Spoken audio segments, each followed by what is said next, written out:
In 1939, Nazi Germany possessed an almost unbreakable weapon. This weapon wasn't a tank, wasn't a plane, wasn't a bomb.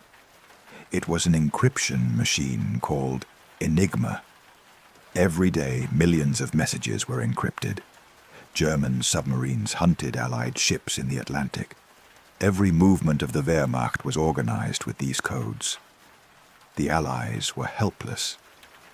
The Germans believed this code could never be broken. But they were wrong. Because in a quiet corner of England, at Bletchley Park, a 27-year-old mathematician was about to accomplish the impossible. Tonight, we will discover together the story of Alan Turing, one of history's greatest geniuses, who broke the code but was broken by society. Don't forget to subscribe to our channel and write what time it is where you are. Now let's dive into the 20th century's greatest intellectual struggle. Alan Matheson Turing was born on June 23, 1912 in London. Since his father worked in the Indian Imperial Service, he was mostly in India. Alan and his older brother grew up with different families in England. He had a lonely childhood, but his mind was never lonely. He was constantly asking questions, curious about everything. From a young age, he was an extraordinary talent. He taught himself to read in 3 weeks.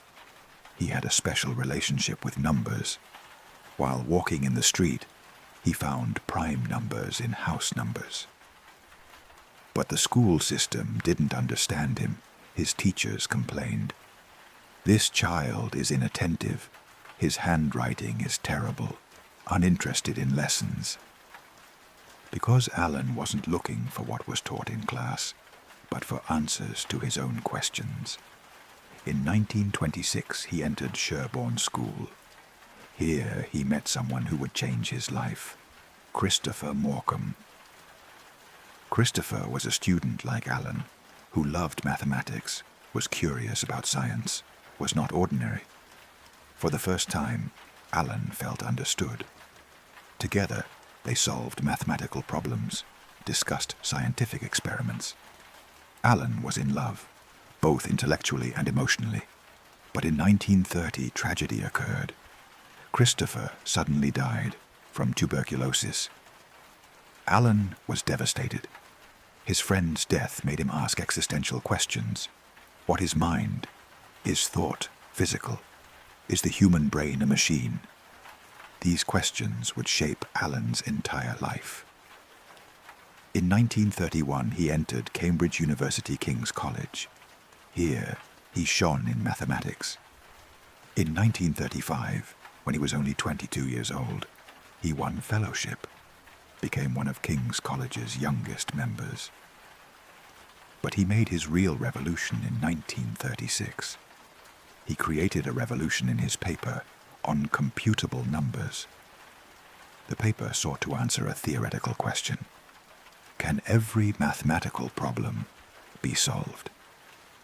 Alan's answer was no, but much more important than the answer he gave was the method of giving the answer.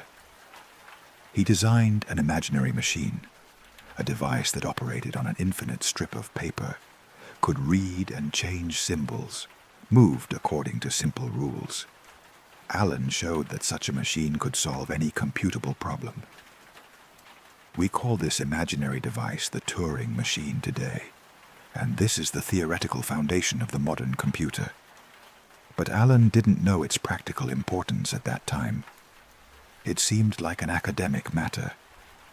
He went to Princeton for doctorate, worked with giants like John von Neumann. Von Neumann recognized Alan's genius and tried to convince him to stay at Princeton. But Alan wanted to return to England. In 1938, he returned to Cambridge. Just then, Europe was on the brink of war. In 1939, World War II began. Alan received an offer from British intelligence. He would work at Bletchley Park to break German codes. Alan accepted. He didn't know he was about to do the most important work of his life. Bletchley Park was an ordinary mansion, 80 kilometers northwest of London. But when war began, it became England's most secret centre. Hundreds of mathematicians, linguists, chess masters worked here. The aim was singular: break German codes. The biggest target was ENIGMA. ENIGMA was developed in the 1920s by German engineer Arthur Scherbius. Initially, it was designed for commercial purposes, but the German army saw its potential. In the 1930s, Wehrmacht, Luftwaffe, and Kriegsmarine adopted ENIGMA. The machine seemed simple: a typewriter-like keyboard, 3 or 4 rotors, a reflector, and a plug board. The working principle was this: when you pressed a letter key, electric current passed through the rotors. Each rotor converted the letter to a different letter. The current returned from the reflector, passed through the rotors again, and finally, another letter lit up. For example, you pressed the letter E. The output could be Q. But a second later, if you pressed the same E, this time X could come out because the rotors turned with each key press. ENIGMA's power was in the number of combinations. A standard 3-rotor ENIGMA had approximately 159 quintillion different settings. Every day the Germans used a new key, changed the starting positions of the rotors, remade the connections on the plug board. The possibilities were astronomical. The British were helpless. In the Atlantic, German submarines were sinking Allied ships every day. Tons of food, weapons, fuel were going to the bottom of the sea. England was an island nation, dependent on outside help. If the Atlantic was lost, England would surrender from starvation. Churchill said, "The only thing that really frightened me during the war was the U-boat peril." Polish codebreakers had begun working on ENIGMA in the 1930s. They developed an electromechanical machine they called Bomber, broke some versions of ENIGMA. But in 1939, the Germans improved ENIGMA, increased the number of rotors. The Poles were defeated. Before the war began, they transferred their knowledge to the British. Now, the flag had passed to Bletchley Park. Alan Turing was tasked with breaking naval ENIGMA, one of the most difficult versions. The German Navy used extra security measures, changed rotors more frequently. Encryption procedures were stricter. Alan analyzed the problem and understood that an improved version of the Polish bomber machine was needed. But the machine alone wasn't enough. New thinking methods were required. In 1940, Alan and his team designed the first bomb machine. This was a giant electromechanical device, 2 meters high, weighing 1 ton. Inside it had devices equivalent to 108 rotors and could test thousands of ENIGMA settings per second. Those who built the machine were the British Tabulating Machine Company, but the design was entirely Alan's ideas. The bomber's working logic was brilliant. Alan knew that the most valuable thing in code breaking was predicted words. If you could guess what words might be in an encrypted message, you could use this information to find the key. The Germans used some standard phrases. Weather reports always started with the word Wetter. Naval messages frequently contained the phrase keine besonderen Ereignisse, meaning nothing special to report. When Alan found a predicted word, he entered it into the bomber. The machine tested possible rotor positions, looked for contradictions. ENIGMA had a weakness. A letter could never be encrypted to itself. The letter E could never be E in the output. This restriction reduced the number of combinations, and the bomber used these inconsistencies to eliminate wrong settings. The first bomb machine was named Victory. It came into service in summer 1940, but at first wasn't very successful because the Germans changed procedures. Alan didn't give up, improved the machine. He found a new technique. He was using statistical analysis. With probability calculations, he gave scores to possible key settings and tested the most likely candidates in the bomber. In 1941, the great breakthrough happened. In May, the German submarine U-110 was captured. When British sailors boarded the submarine, they found an ENIGMA machine and code books. These materials were brought to Bletchley Park and were worth gold to Alan. Thanks to the code books, he could better understand German procedures. Guessing which words might appear in messages became easier. In the summer months, Bombay machines began working successfully. Every day, dozens of German messages were being solved. Naval ENIGMA had been broken. For the first time, they knew the location of German submarine convoys. But now a very critical decision had to be made. How would they use this information? At first, the British didn't react at all. Even if they knew about German attacks in advance, they didn't act. Why? Because if they avoided every attack, the Germans would be suspicious. If they understood ENIGMA had been broken, they would change the entire system, and then everything would reset. Alan and the command level knew this very well. Protecting ENIGMA was more important than saving a few ships. For months, they carefully developed a strategy. Sometimes they used the information, sometimes they ignored it. They established a statistical balance. They had to save enough ships to be useful, but not save too many to arouse suspicion. This was a painful decision, because every ignored message meant sailors dying at sea.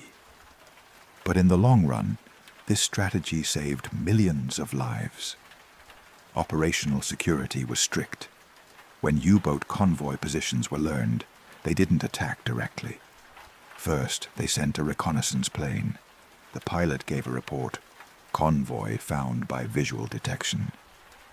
Thus, the Germans believed in coincidence. Sometimes the information wasn't used at all because the risk was too great. They couldn't risk ENIGMA's secrecy to save a convoy. The code-breaking process started anew every day because the Germans used new keys every morning at 00. Morning shift at Bletchley Park was the busiest hours. At midnight, German operators made the new day's settings, sent the first messages. British code breakers listened to these messages, entered them into Bombay machines. The first step was finding predictable words. Meteorology reports were the most valuable targets because they came in the same format every morning. German weather stations sent standard reports starting with the word Wettervorhersage, meaning weather forecast. Alan and his team used this predictability. When predicted words were found, Bombay operators came into action. Most were young women from the Women's Royal Naval Service. They were called Wrens. These women entered predicted words and encrypted text into the bomber, connected cables, operated the machine. When the bomber began working, it made a terrible noise. Hundreds of rotors turning, electrical contacts clicking, relays rattling. The machine could test 30 different rotor positions per second. Sometimes it took 20 minutes, sometimes hours.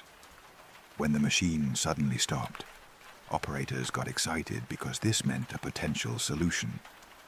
The settings found by the Bombay were tested on checking machines. The rotor positions found were entered into a real ENIGMA machine. The encrypted message was attempted to be decoded. Most of the time, the first result was wrong. Then the process was repeated. Different word guesses were tried. Alternative possibilities were tested. But when the correct setting was found, magic happened. Encrypted letters suddenly turned into German words. Enigma had been broken for that day. The Battle of the Atlantic changed. Before 1941, Allied ships were suffering terrible losses. Every month, hundreds of thousands of tons of ships were being sunk. From mid-1941, the situation changed. Enigma was being broken regularly. Allied convoys used routes away from submarine packs.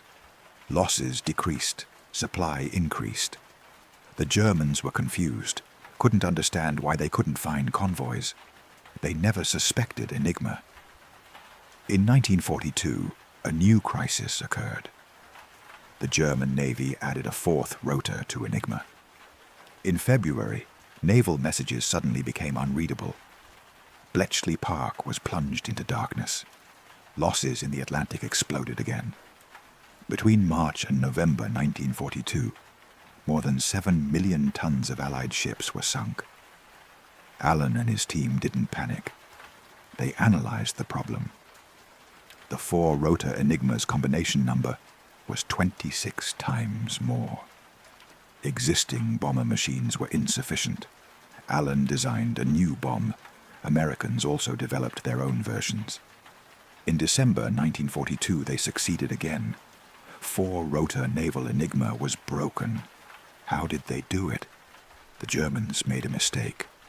Some submarines still used the old three-rotor Enigma, especially for small operations in the Mediterranean. Allen used these messages. He compared both old and new encrypted messages, found patterns. They also obtained information from captured German sailors, seized documentation. Another critical source was submarines captured at sea. U-559 was sunk in October 1942, but before sinking, British sailors managed to board the ship. Two young sailors, Tony Fasson and Colin Grazier, dove into the sinking submarine, saved codebooks. Both drowned, but the materials they brought reached Bletchley Park. This heroism was critical in solving the four-rotor Enigma. From the beginning of 1943, Enigma was being broken regularly. Now it was routine. Every morning new keys were found. Throughout the day, thousands of messages were being solved. Bletchley Park was like a giant factory. 211 bombing machines were working, with 24-hour shift system. Around 9,000 people were employed. Code breakers, bombing operators, translators, couriers, analysts. Allen was now not just technical leader, but in strategic thinker role. Allen wasn't just dealing with Enigma anymore. He focused on a more difficult code, the Lorenz machine. The Germans used a more complex machine called Lorenz SZ 40/42 for Hitler's high command messages. This machine had the equivalent of 12 rotors and was incredibly powerful. Enigma was like a child's toy next to it.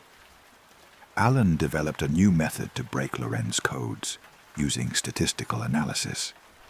But doing it by hand was too slow. Decoding a message could take weeks. Together with his colleague Max Newman, he designed an electronic solution. This time, the machine would be not just electromechanical, but completely electronic. The machine they called Colossus was the world's first programmable electronic computer. In 1943, the first Colossus worked. In 1944, improved versions came into service. The machine was like a giant cabinet, contained 2,500 vacuum tubes, and could read 5,000 characters per second. For that time, this was incredible speed. Colossus broke Lorenz codes, and this was critical for the Normandy invasion. Before D-Day, the Allies knew German defenses. They were reading messages Hitler sent to his own commanders. While the Germans expected a landing at Pas-de-Calais, the Allies landed at Normandy. The surprise factor was provided, and this was partly the result of Bletchley Park's work. Throughout the war, Bletchley Park decoded 2.5 million messages. Measuring their effect is difficult, but historians say it shortened the war by at least 2 years. The Battle of the Atlantic was won. The North Africa campaign was facilitated.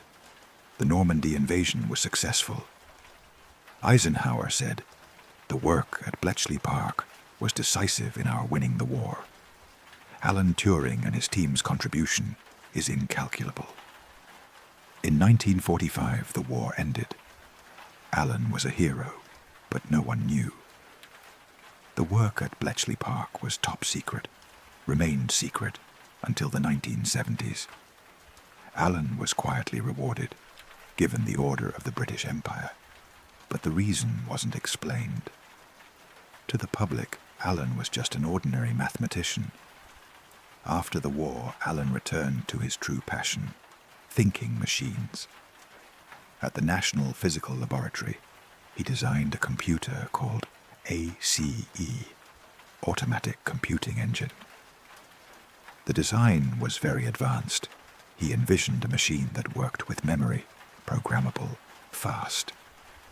The technology of that time couldn't fully realize this, but the principles were correct. Alan's vision would be realized decades later.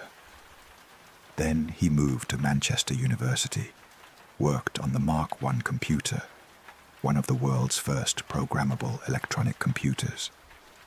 Here, he began working on artificial intelligence. He wrote programs that played chess, developed machine learning ideas. In 1948, he wrote one of the first academic papers on machine learning. In 1950, he published a groundbreaking paper, Computing Machinery and Intelligence. In this paper, he asked the famous question, "Can machines think?" He proposed the Turing test, a human, a machine, and a judge. The judge talks to both via text, tries to find which is human, which is machine. If the machine can fool the judge, it can be said to think. This test is still at the center of artificial intelligence debates today. Alan's personal life was tragic. He was homosexual, and at that time in England, homosexuality was a crime. In 1952, his house was burgled. He reported the thief, but during investigation, his relationship with a man was revealed. He was arrested on charges of indecency. In court, he confessed his guilt because lying was against his character. 2 options were offered, prison or chemical castration. Alan chose the second. For a year, he received estrogen injections, underwent hormonal treatment. The physical and psychological effects were devastating. Also, his security clearance was cancelled. He could no longer work on government projects. On June 7, 1954, Alan Turing was found dead at his home. Next to his bed was a bitten apple laced with cyanide. He was 41 years old. The official report said suicide, but the tragedy wasn't just his death. The real tragedy was this. The genius who saved his country, won the war, started the modern age, was convicted and destroyed by society. His heroism was kept secret. His identity was considered a crime. For years he was forgotten. Then, gradually, he was remembered. In 2009, the British Prime Minister officially apologized. In 2013, the Queen pardoned him. In 2021, his picture was printed on the £50 note. But none of this could bring him back. Today, Alan Turing's legacy is everywhere. The phone in your hand, your computer, the internet, artificial intelligence. He solved ENIGMA, but society couldn't solve him. He asked whether machines could think, but humanity couldn't think about his value. This is Alan Turing's story. If you enjoyed this narrative, Don't forget to like and subscribe. Write in the comments which scientist's story you'd like to hear. See you in the next video. Goodbye.